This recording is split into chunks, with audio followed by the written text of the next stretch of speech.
Let me place you, because this is one of the strangest cases in the entire Pink Floyd catalogue.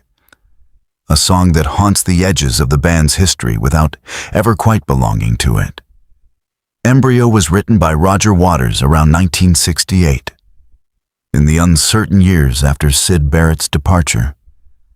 When the band was searching for what it would become, they played it live, often, and on stage it grew into a vehicle for long improvisation, stretching and mutating into something far larger than the song itself. But here is the strange part. Embryo was never released on a proper Pink Floyd studio album. The studio version that exists surfaced almost by accident on a label compilation, put out without the band's real blessing, and the group essentially disowned it, left it behind, never gave it a home of its own. So this is a song about an unborn thing that was itself, in a sense, never fully born. A composition that remained in a permanent embryonic state, played but never consecrated, alive but never delivered into the world of finished records. And once you notice that, once you see that the song about the not yet born is itself a not yet born song, you cannot read it as anything but a piece of philosophy disguised as a curiosity. So let us go down into the place before birth, where this song waits, and ask what it actually knows. Start with what the song is, on its surface. Embryo is sung from the impossible point of view of a being that has not yet been born, a consciousness still inside the womb, curled in the dark, waiting, aware. It imagines the unborn as already somehow present, already a kind of self, floating in warmth and quiet before the world begins. There is something tender in it, and something uncanny, because the premise itself is a paradox. To speak as the embryo is to grant a voice to what has no voice yet, to give consciousness to the preconscious, to imagine an I where there is not yet an I. And the moment you take that premise seriously, the moment you really inhabit it, you find yourself standing at the edge of the oldest and darkest question philosophy has ever asked. The question almost no one wants to ask out loud, not what happens after we die, but what was there before we were born, and whether coming into the world at all was something done to us rather than for us. This is where I want to take the song, into the territory of what I would call the pessimism of birth, because that is the tradition Embryo belongs to, whether Waters intended it or not. We are used to thinking of death as the great misfortune, the thing to be feared and mourned. But there is a stranger and more radical line of thought, running back to the ancient Greeks, that locates the misfortune not at the end, but at the beginning. The Greeks told a story about King Midas, hunting down the wise satyr Silenus, to force from him the secret of what is best for human beings. And Silenus, when finally captured, laughed and said the best thing of all is utterly beyond your reach. Not to be born, not to be nothing. And the second best is to die soon, not to be born. The unborn, in this ancient and terrible wisdom, is not the deprived one, the one who has missed out on life. The unborn is the fortunate one, the one who has not yet been thrown into the suffering that birth begins. An embryo, by singing from inside the womb, by lingering in that warm dark before the world, places itself exactly at the threshold the Greeks were pointing to, the last moment of not yet, before the fall into being. The modern voice of this tradition, and the one closest to my own heart, is Cioran, who built a whole philosophy around a single unbearable sentence, that it is not worth the bother of killing yourself, since you always kill yourself too late because the real catastrophe already happened. And it happened at birth. Cioran wrote a book whose title says everything: The Trouble with Being Born. his argument, if you can call something so visceral an argument, is that consciousness is a wound, that to be born is to be expelled from the peace of non-existence into the torment of awareness, of time, of decay, of knowing that you will die. For Cioran, the embryo is not waiting for the good thing to begin. The embryo is enjoying, unknowingly, the last of the good thing, the warm oblivion before the catastrophe of selfhood. And listen to how perfectly Embryo, the song, sits inside this thought. It dwells in the womb. It does not rush toward birth. It holds the moment before, the suspended, floating, undisturbed moment, and it does not celebrate the coming life so much as it suspends it. With the unborn, in the last quiet before everything begins to hurt. There is a German word that gives this its philosophical spine, and it comes from Heidegger. Geworfenheit, thrownness. Heidegger said that the fundamental condition of human existence is that we are thrown into a world we did not choose, into a time, a body, a family, a history, a death, none of which we consented to. We do not decide to exist. We simply find ourselves already here, already underway, already falling through a life we were given without being asked. And birth is the name of that throwing.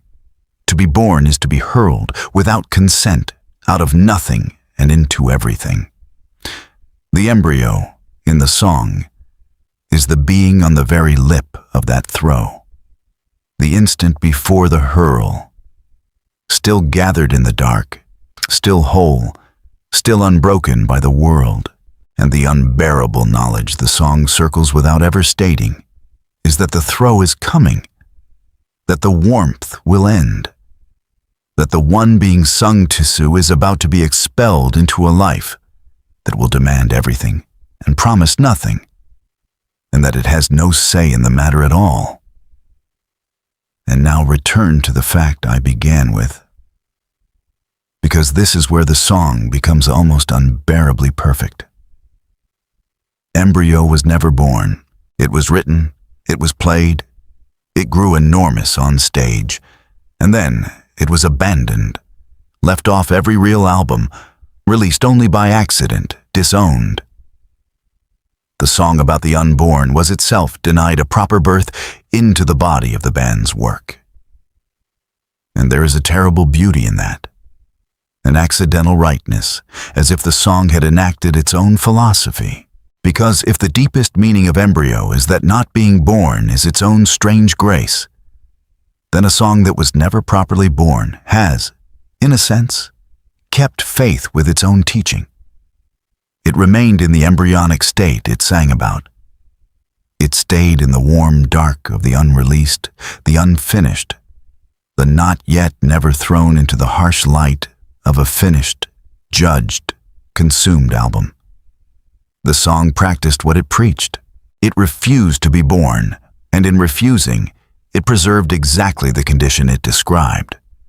The suspended, unfallen, unjudged state before the world gets hold of you.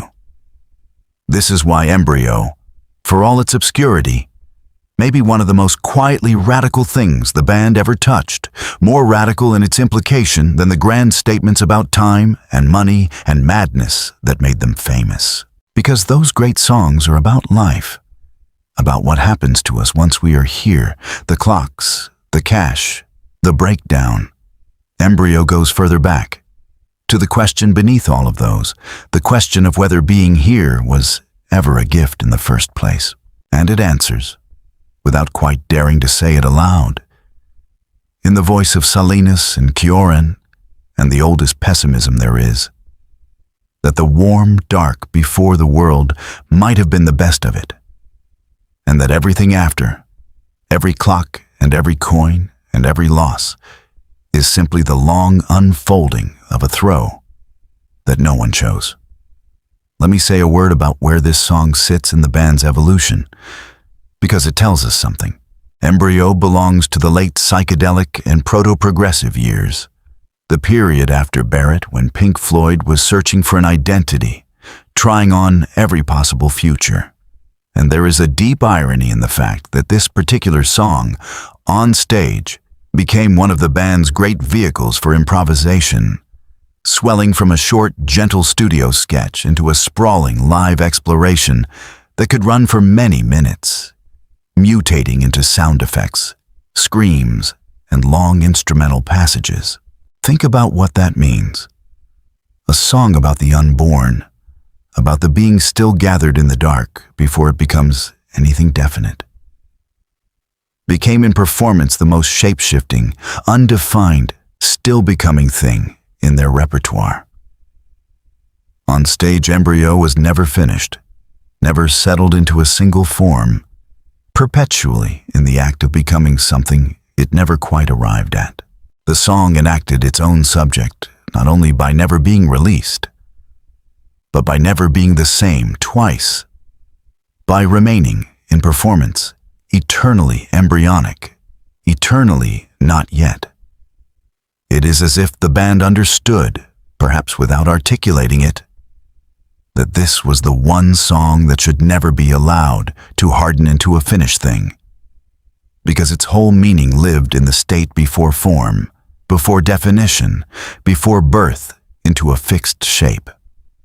And there is one more shadow here, the shadow that falls over so much of what Pink Floyd made in these years.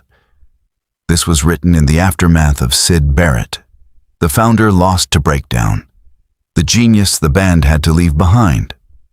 Barrett was a kind of inverse of the embryo, a consciousness not waiting to be born, but coming undone, a self-dissolving rather than forming, unmaking itself in real time, while the others watched, helpless. And there is something quietly devastating in the band, in those years, producing a song that sings from the threshold of consciousness, from the edge of selfhood, at the very moment they had watched a self disintegrate at the other edge. Embryo holds the beginning, the not yet formed. Barrett embodied the ending, the coming apart. Between those two thresholds, the not yet born and the already dissolving, lies the whole fragile span of having a self at all. And Pink Floyd, in 1968, was standing in the wreckage of one end while singing softly from the other. I do not offer you this as despair, and I want to be careful here, because the pessimism of birth is not the same as the wish for death. Cioran lived to be 84. The point of this tradition is not to grieve that we exist, but to strip away the comfortable lie that existence is a self-evident good, to look directly at the strangeness of having been thrown into being without consent, and to let that strangeness change how we hold the life we did not ask for. Embryo, by lingering in the womb, by refusing to celebrate the birth, does us the rare service of making us feel, for a few minutes, the weight of the threshold we all crossed and cannot remember crossing. It returns us, in imagination, to the last moment before we became the thing that suffers and knows it suffers, and it lets us ask, from that impossible vantage, the question we can never actually ask, because by the time we are able to ask it, the answer has already been decided for us.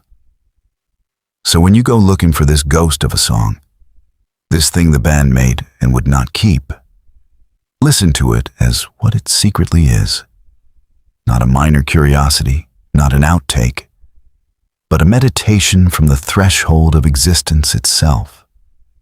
A song that sings from the one place none of us can remember, the warm dark before the throw.